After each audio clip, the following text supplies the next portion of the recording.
सुंदरपुर नाम का एक गांव था। गांव बहुत ही बड़ा और समृद्ध था। गांव के लोग बहुत मेहनती थे और खेती बाड़ी करके अपना गुजारा करते थे। गांव में मोहन नाम का एक किसान रहता था। मोहन बहुत ही मेहनती किसान था। वह रोज अपने खेतों में जाकर काम करता था। एक दिन की बात है, मोहन और उसकी पत्नी गौरी दोपहर के समय एक पेड़ की छाया में बैठे थे। गौरी ने मोहन से कहा, सुनो जी, हम खेत में दिन रात मेहनत करते हैं, इसलिए बहुत थक जाते हैं और एक दूसरे के साथ समय बिताने का भी वक्त नहीं मिलता। भाग्यवान, तुम्हारी बात सही है, लेकिन क्या करें, हमें खेत में काम तो करना ही पड़ेगा। काम नहीं करेंगे तो खाएंगे क्या? जी आपकी बात भी सही है, लेकिन मैं सोच रही थी कि अगर हम 2 बैल खरीद लें तो खेत का बहुत सारा काम आसान हो जाएगा। गौरी, लेकिन बैल कोई मुफ्त में थोड़े ही देगा। उसके लिए बहुत सारे पैसे की जरूरत होगी।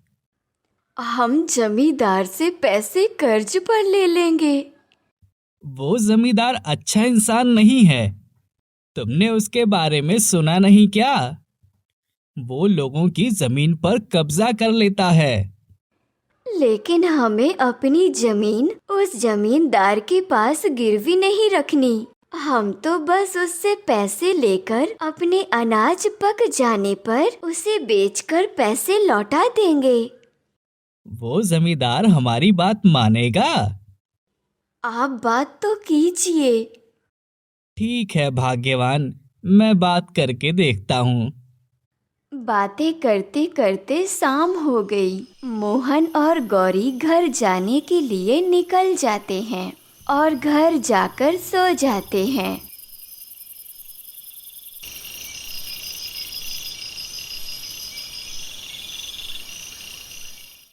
अगली सुबह गौरी मोहन से कहती है, सुनिए जी, आज आप उस जमींदार से बात करके आना। ठीक है, मैं शाम को आते वक्त जमींदार से बात कराऊंगा। मोहन हर रोज की तरह खेतों में काम करने चला जाता है। खेतों में काम करते करते शाम हो जाती है। अरे, मुझे तो आज जमींदार के पास जाना था। कहीं जमींदार शाम को बहाना बनाकर पैसे देने से मना ना कर दे। ठीक है, जो होगा देखा जाएगा। मोहन जमींदार से मिलने के लिए निकल जाता है। वह जमींदार के महल पहुंचता है और वहां खड़े चौकीदार से कहता है, मुझे जमींदार साहब से मिलना है। क्या काम है तुम्हें हमारे सेठ जी से? पहले बताओ, तुम्हें काम क्या है? नहीं, मैं जमींदार साहब से ही बात करूंगा। तुम समझते क्यों नहीं? पहले हमें बताओ क्या काम है, फिर तुम्हें अंदर जाने देंगे। ये चौकीदार मुझे अंदर नहीं जाने देगा। मुझे इसे सच बताना ही पड़ेगा। मुझे जमींदार साहब से कर्ज लेना है। ये बात है, तो पहले क्यों नहीं बताई? ठीक है, मैं अंदर जाकर सेठ जी से बात करता हूँ। चौकीदार अंदर जाकर जमींदार से कहता है, सेठ जी, गांव से एक मोहन नाम का किसान आया है। ये मोहन तो मुझसे कभी बात भी नहीं करता। भला उसे मुझसे क्या काम है? सेठ जी, वो आपसे ब्याज पर पैसे लेने आया है। आज बहुत दिनों बाद कोई मुर्गा मेरे हाथ लगा है। आज तो उसे अपने जाल में फंसा ही देता हूँ।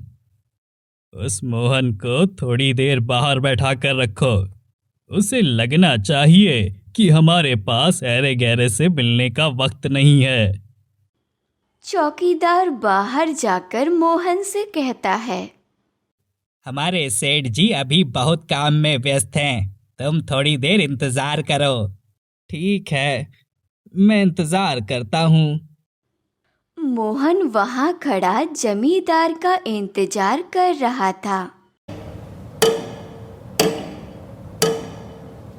काफी वक्त बीत जाने पर मोहन चौकीदार से कहता है, चौकीदार साहब, मुझे यहाँ आए हुए काफी वक्त हो गया है। आप जरा सेठ जी से पूछ कर तो आओ कि उनका काम खत्म हुआ कि नहीं। मोहन की बात सुनकर चौकीदार चिल्लाकर मोहन को डांटने लगता है। तुम लोगों को कुछ काम करना नहीं है और आ जाते हो कर्ज लेने। हमारे सेठ जी व्यस्त रहते हैं, उनके पास सांस लेने का भी वक्त नहीं होता। चौकीदार साहब, जरा एक बार देख कर तो आओ। चौकीदार अंदर जाता है और जमींदार से कहता है, उस मोहन को आपके पास भेजूं? ठीक है, भेज दो। चौकीदार बाहर जाकर मोहन से कहता है, मोहन, तुम अंदर जा सकते हो, लेकिन एक बात याद रखना, हमारे सेठ जी बहुत गुस्से वाले हैं। उनके सामने नीची आवाज में बात करना। ठीक है, मैं इस बात का ध्यान रखूंगा। मोहन महल के अंदर जाता है और जमींदार से कहता है, नमस्ते जमींदार साहब। क्या हुआ मोहन, आज भला मुझसे क्या काम पड़ गया? जमींदार साहब, मुझे पैसों की जरूरत है। क्या आप मुझे ब्याज पर पैसे दे सकते हैं? पैसे तो मैं सबको देता हूँ, लेकिन तुम्हारे पास ऐसा क्या है जो तुम मेरे पास गिरवी रख सकते हो? जमींदार की ये बात सुनकर मोहन को उसकी पत्नी की बात याद आ जाती है। मेरे पास हरे भरे खेत हैं, उनमें इस बार फसल काफी अच्छी हुई है। वो फसल बेचकर मैं आपका कर्ज चुका दूंगा। जमींदार मोहन की बात सुनकर गहरी सोच में पड़ जाता है और फिर मोहन से कहता है, देखो मोहन, तुम्हारे खेत की फसल से मुझे कोई लेना देना नहीं है। ज्यादा बारिश हुई तो फसल बिगड़ भी सकती है, और अगर फसल तुम्हारी बिगड़ गई तो मेरे पैसों का क्या होगा?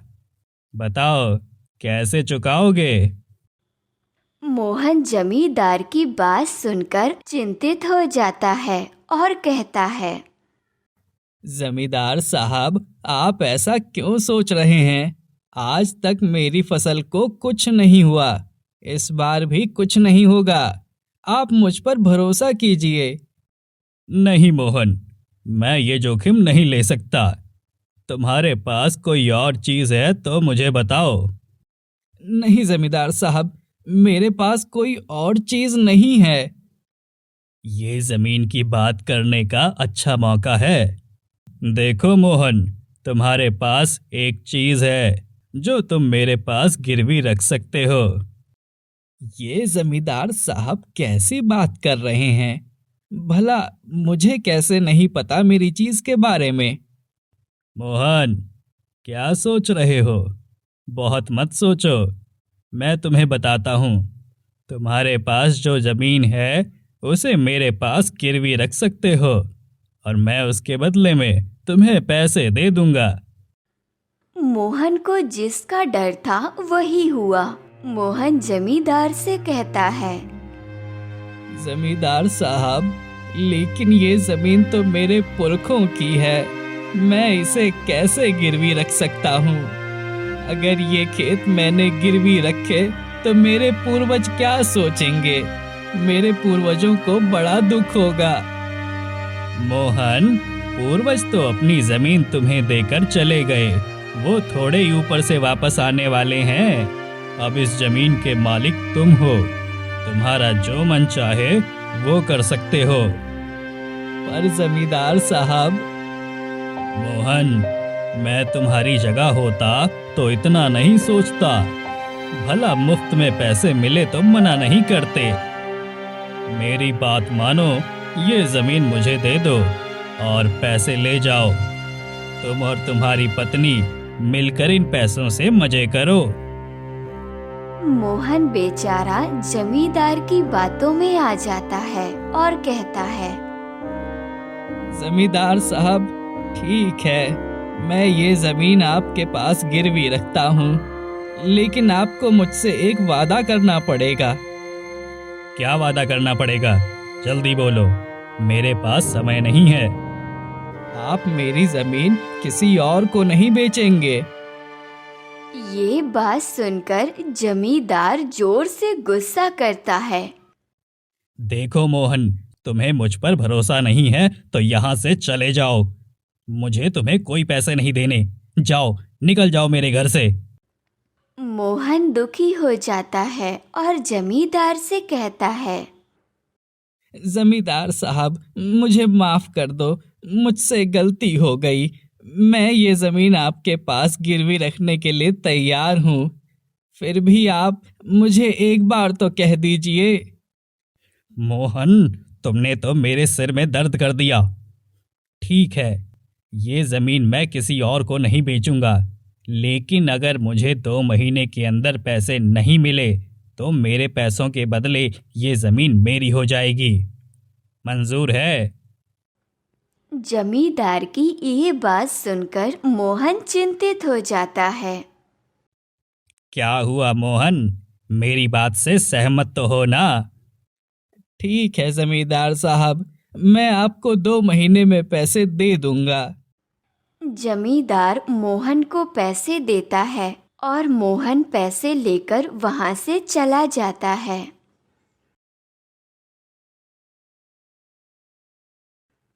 घर जाते समय रास्ते में मोहन भगवान से प्रार्थना करता है, हे ऊपर वाले, मेरे साथ रहना।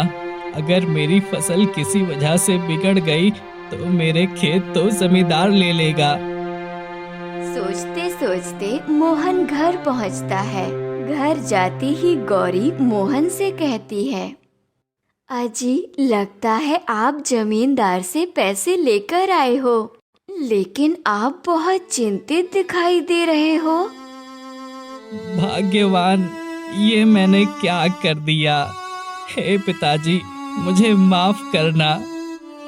मोहन की ये बात सुनकर गौरी चिंतित हो जाती है और कहती है, लेकिन आप मुझे ये बताइए कि ऐसा आपने क्या कर दिया जो आप पिताजी से माफी मांग रहे हो। अजी, मुझे जल्दी बताइए, मुझे घबराहट सी हो रही है। भाग्यवान, मैं हमारी पुश्तैनी जमीन उस जमींदार के पास गिरवी रखकर आया हूँ। ये सुनकर गौरी जोर से चिल्लाती है और मोहन से कहती है, जी आपने ये क्या कर दिया? हमारे खेत गिरवी रखकर आ गए। अरे हमारे खेत ही तो हमारे जीवन का आधार है। अगर खेत नहीं रहे तो हम क्या करेंगे? लेकिन मुझे एक बात समझ नहीं आ रही। मैंने तो आपको फसल बेचकर पैसे लौटाने की बात की थी, फिर आप खेतों को गिरवी रखकर क्यों आ गए? भाग्यवान, मैं उस जमींदार की बातों में आ गया। उसने मुझे अपनी बातों में फंसाकर हमारे खेत का सौदा कर लिया। ये बात सुनकर गौरी रोने लगती है और मोहन से कहती है, अजी आपने ये क्या कर दिया? हमारे पूर्वजों की जमीन उस जमींदार के पास गिरवी रख दी। अब हमारा क्या होगा?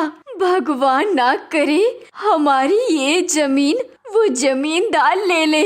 अगर ऐसा हुआ तो हम तो बर्बाद हो जाएंगे। गौरी को रोता हुआ देखकर मोहन कहता है, भाग्यवान, तुम बुरा मत सोचो, हमारे खेत की फसल को कुछ नहीं होगा।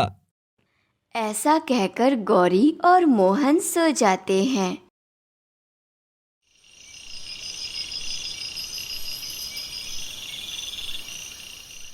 अगले दिन की सुबह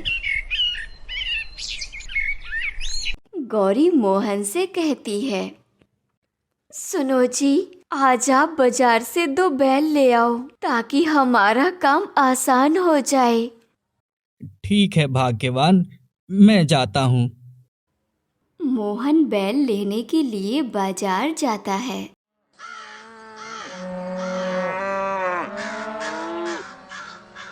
वह बाजार से 2 बैल खरीद लेता है और अपने घर जाने के लिए निकल जाता है।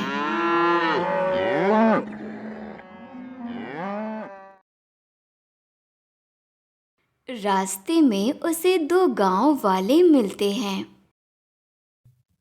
अरे वाह मोहन, ये बैल किसके हैं? ये बैल मेरे हैं।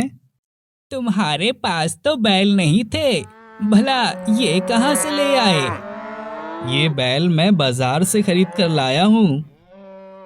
गांव वाले मोहन की ये बात सुनकर सोच में पड़ जाते हैं। भला ये मोहन के पास इतने सारे पैसे कहाँ से आए? अभी तो उसकी फसल भी नहीं हुई है। जो होगा वो हमें क्या। गांव वाले बाजार की तरफ चले जाते हैं और मोहन दोनों बैलों को लेकर अपने घर की तरफ जाने के लिए निकल जाता है।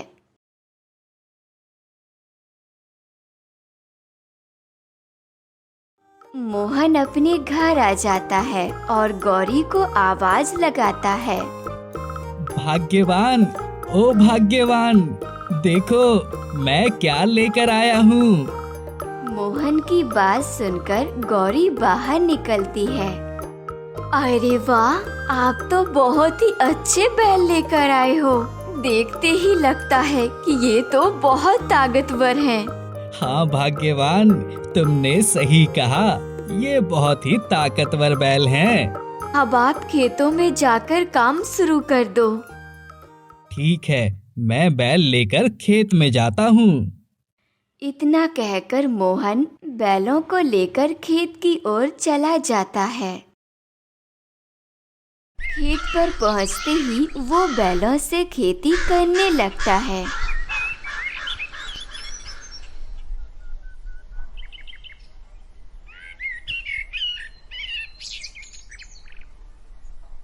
कुछ दिन बाद मोहन की फसल तैयार हो गई थी और वो सोच रहा था कि अपनी फसल को ले जाकर बाजार में बेच दूंगा। लेकिन वो जमींदार तो मोहन के खेतों पर कब्जा करने की फिराक में था। मोहन की फसल की बात जमींदार को पता चलती है। अगर मोहन फसल बाजार में बेच देता है तो उसकी जमीन लेने का मेरा सपना सपना ही रह जाएगा। मुझे कुछ करना पड़ेगा। जमींदार अपने आदमियों से चिल्लाकर कहता है। कहाँ मर गए सब के सब? इधर आओ। सेठ जी, क्या हुआ? बताओ, क्या बात है? तुम लोग जाओ और उस मोहन के बैलों को चुरा लो और उसके खेत में फसल बिगड़ जाए कुछ वैसी दवा डाल दो। जमींदार की बात सुनकर जमींदार के आदमी रात को मोहन के घर जाते हैं और मोहन के बैलों को चुरा लेते हैं और दूर जंगल में छोड़ आते हैं।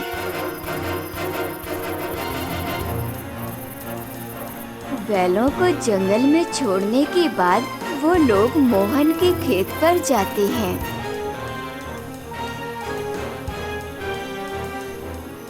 वहां जाकर वो लोग खेतों में फसल बिगाड़ने की दवाई मिला देते हैं। हमारा काम खत्म हुआ। चलो अब सेठ जी को अच्छी बात बता देते हैं।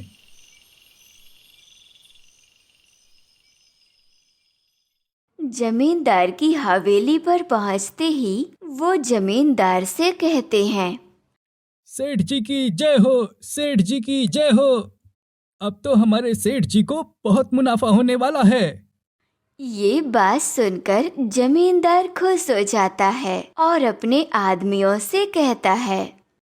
क्या बात है, तुम लोग बहुत खुश लग रहे हो। लगता है तुम लोगों ने अपना काम अच्छी तरह से कर दिया है।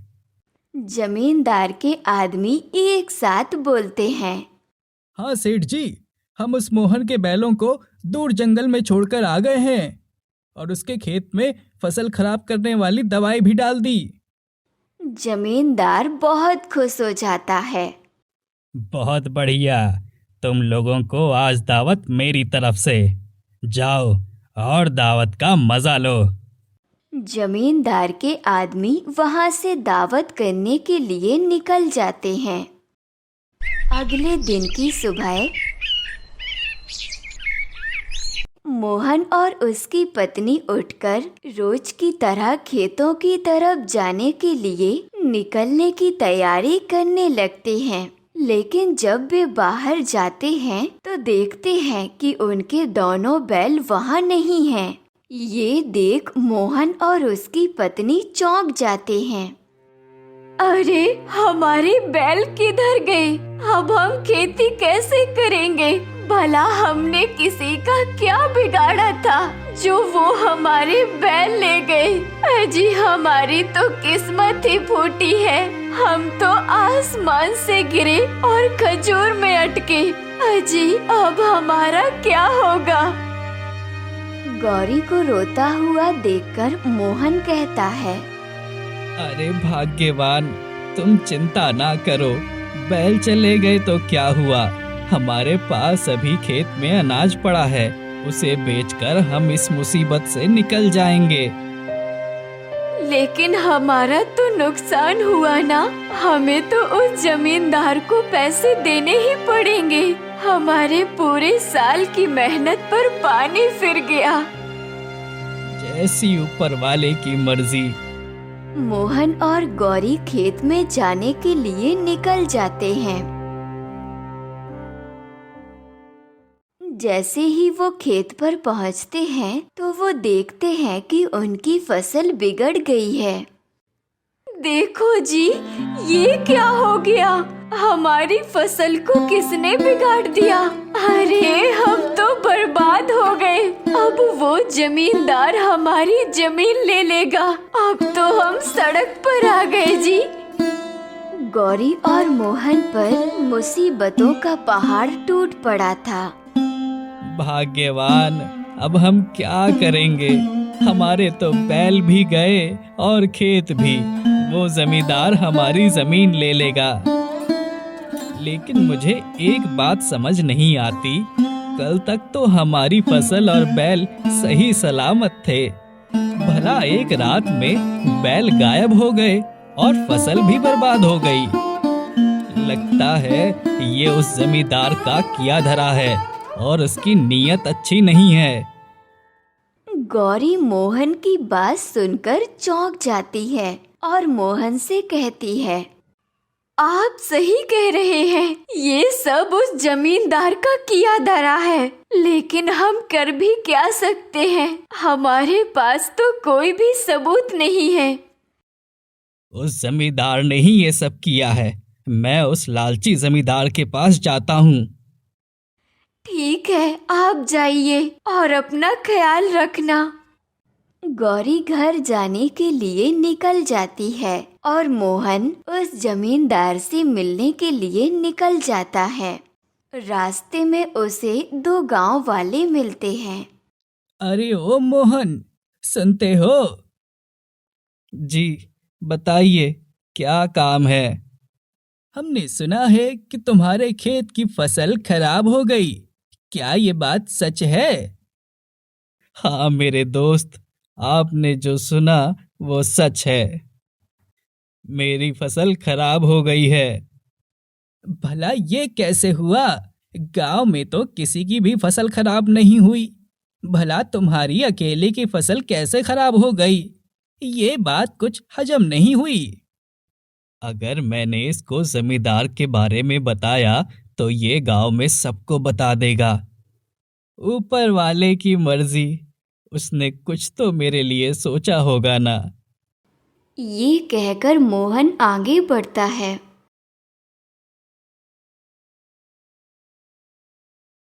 मोहन जमींदार के घर पहुंच जाता है और महल के अंदर जाता है। अरे मोहन, तुम भला इतनी जल्दी पैसे लौटाने आ गए? तुम तो बहुत ही ईमानदार व्यक्ति हो। मोहन को गुस्सा आ जाता है और वो जमींदार से कहता है, मैं तो ईमानदार ही हूँ, मगर तुम एक नंबर के लालची और कपटी निकले। मेरे बैल चुरा लिए और मेरे खेत की फसल में दवाई डाल दी। मोहन, अपनी औकात में रहो। तुम मेरी इज्जत और ईमानदारी पर उंगली उठा रहे हो। मैं ऐसा गलत काम नहीं करता। भला मैंने तुम्हारी मदद की और तुम मुझ पर आरोप डाल रहे हो। निकल जाओ मेरे घर से। नौकरों, कहाँ मर गए सबके सब? जी सेठ जी, इस मोहन को यहाँ से बाहर निकाल दो। और हाँ मोहन, आज के बाद यहाँ नजर मत आना, वरना तुम्हारे लिए अच्छा नहीं होगा। और वो जमीन अब मेरी हुई। उस जमीन पर सिर्फ मेरा हक है, समझे? जमींदार की बात सुनकर मोहन के पैरों तले जमीन खिसक गई और मोहन बहुत ही चिंता में डूब गया। जमींदार के आदमी मोहन को वहां से निकाल देते हैं। निकलो यहाँ से, आ गए मुंह उठाकर।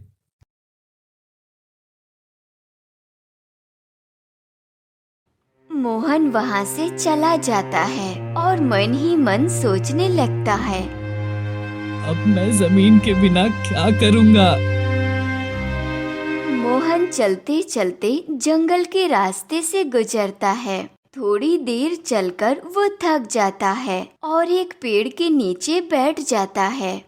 मोहन जैसे ही पेड़ के नीचे बैठता है, पीछे से उसे एक आवाज आती है, तुम यहाँ नहीं बैठ सकते, ये मेरी जगह है।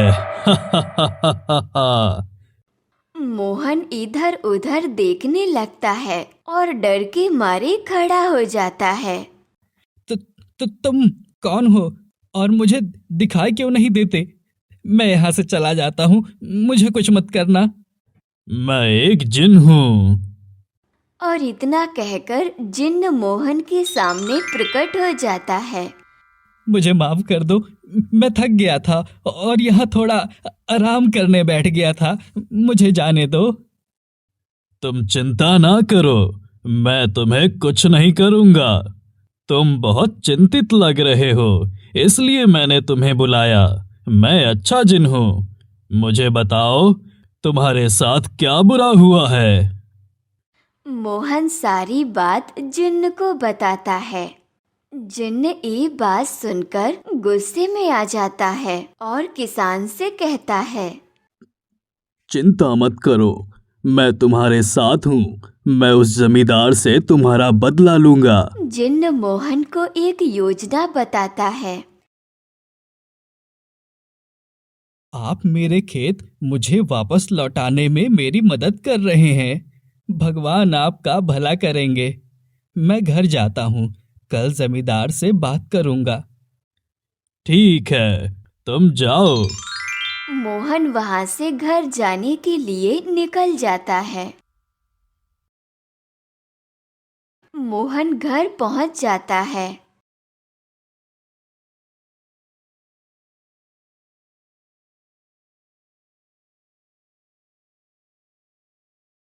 अजी, जमींदार ने क्या कहा? मोहन जमींदार और उस जिन्न की पूरी बात गौरी को बताता है। हे भगवान, आप हमारी कैसी कसौटी ले रहे हो? लगता है ऊपर वाले ने उसे हमारी मदद के लिए भेजा है। तुम सो जाओ, काफी रात हो गई है, हम कल बात करते हैं। अगले दिन सुबह होते ही मोहन उस जमींदार से मिलने के लिए निकल जाता है। मोहन जमींदार के महल में पहुंच जाता है। जमींदार के आदमी मोहन को बाहर ही रोक देते हैं और मोहन से कहते हैं, मोहन, तुम यहाँ क्यों आए हो? सेठ जी तुम्हारी जमीन वापस नहीं लौटाने वाले। मैं अपनी जमीन वापस लेने नहीं आया हूँ, मैं तो जमींदार साहब को और धनी बनाने के लिए आया हूँ। सुबह सुबह कोई और नहीं मिला है क्या? जो हमसे मजाक कर रहे हो? तुम भला हमारे सेठ जी को कैसे धनी बना सकते हो? ये तो मैं तुम्हें नहीं बताऊंगा। खैर, तुम्हारे सेठ जी के नसीब में धनी बनना नहीं लिखा होगा। मैं किसी और जमींदार को धनी बनाऊंगा। मोहन की ये बात सुनकर जमींदार के आदमी सोच में पड़ जाते हैं। ठीक है मोहन, मैं सेठ जी से बात करता हूँ। जमींदार का आदमी जमींदार को ये सारी बातें बताता है। लगता है मोहन के हाथ खजाना लगा है। जाओ, मोहन को अंदर भेजो। मोहन महल के अंदर आता है। बताओ मोहन, क्या बात है? जी जमींदार साहब, आपने जो बैल जंगल में छोड़ दिए थे, वो बैल अब अनोखी शक्ति वाले बन गए हैं। कैसी अनोखी शक्ति? जल्दी बताओ। वो बैल अब सोने के सिक्के देते हैं। मोहन, मुझे क्या बेवकूफ समझा है? भला ऐसे कैसे हो सकता है? सोने के सिक्के और बैल? अगर वो बैल सोने के सिक्के देते हैं तो फिर तुम ही ले लेते। तुम मेरे पास क्यों आते? सेठ जी, मैं वो सिक्के लेने गया, लेकिन वो बैल बोलने लगे। कहते हैं कि कोई ताकतवर इंसान ही ये सोने के सिक्के ले सकता है। और भला इस गांव में आपसे बड़ा ताकतवर इंसान और कौन है? जमींदार मोहन की बातों में आ जाता है। मोहन, तुम्हारी बात तो 100 गुना सच है, मगर इसके बदले तुम तुम्हारी जमीन तो वापस लेना नहीं चाहते हो ना? जमींदार साहब, मैं आपको इतना बड़ा खजाना दे रहा हूँ, बदले में आप मुझे जमीन तो दे ही सकते हो। ठीक है, मगर सोने के सिक्के देने वाले बैल मिलने के बाद। जमींदार मोहन और जिन्न की योजना में फंस जाता है। मोहन, फिर शुभ काम में देरी कैसी? जल्दी चलो। मोहन जमींदार और उसके आदमी जंगल में जाने के लिए निकल जाते हैं। मोहन जमींदार और उसके आदमी बैल के पास पहुंच जाते हैं। जमींदार देखता है कि बैल के नीचे सोने के सिक्के पड़े हुए हैं। जमींदार ये देखकर अपने आप को रोक नहीं पाता और सोने के सिक्के लेने के लिए आगे बढ़ता है। जमींदार जैसे ही सिक्कों को छूता है तो पेड़ के पीछे से जिन्न प्रकट हो जाता है और जमींदार को डराने लगता है।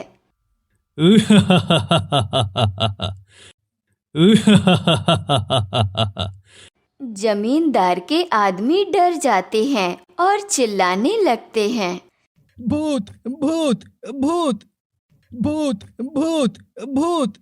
जमींदार के आदमी डर के मारे वहां से भाग जाते हैं।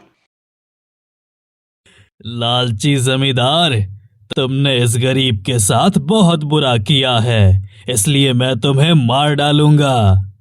जमींदार डर जाता है और जिन्न से कहता है, जी जिन, आप जैसा बोलोगे मैं वैसा करूंगा। मुझे माफ कर दो, मेरी बीवी बच्चों का क्या होगा?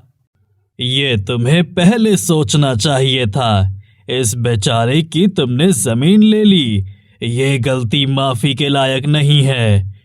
इसकी सजा तो तुम्हें मिलेगी।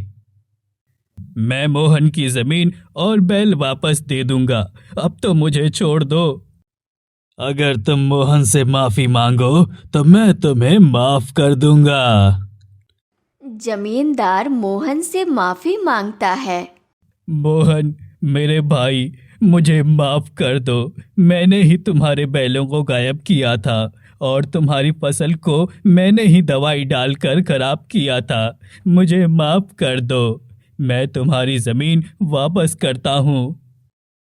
जमींदार, अब तुम्हें पता चला ना, जब अपने पर मुसीबत आ पड़े तो कैसा लगता है। ठीक है, मैंने तुम्हें माफ किया। जिन, आप इसे जाने दीजिए। ठीक है मोहन, तुम कहते हो तो मैं इसे जाने देता हूँ, मगर तुम्हें एक वादा करना होगा कि किसी और के साथ अन्याय नहीं करोगे। मैं अपना वादा करता हूँ, मैं किसी के साथ भी अन्याय नहीं करूँगा। ठीक है, अब तुम जा सकते हो। जमींदार वहां से चला जाता है।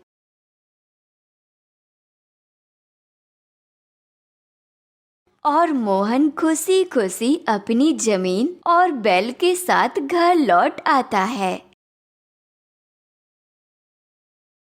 उसने जिन्न का धन्यवाद किया और उस दिन के बाद से वो और उसके बैल खुशी खुशी रहने लगे। जमींदार ने भी अपनी गलती सुधार ली और गांव में शांति बनी रही। इस तरह जिन्न ने न्याय किया और किसान को उसका हक दिलाया। इस कहानी से हमें ये सबक मिलता है कि बुराई का अंत हमेशा अच्छाई से होता है और हमेशा न्याय की जीत होती है।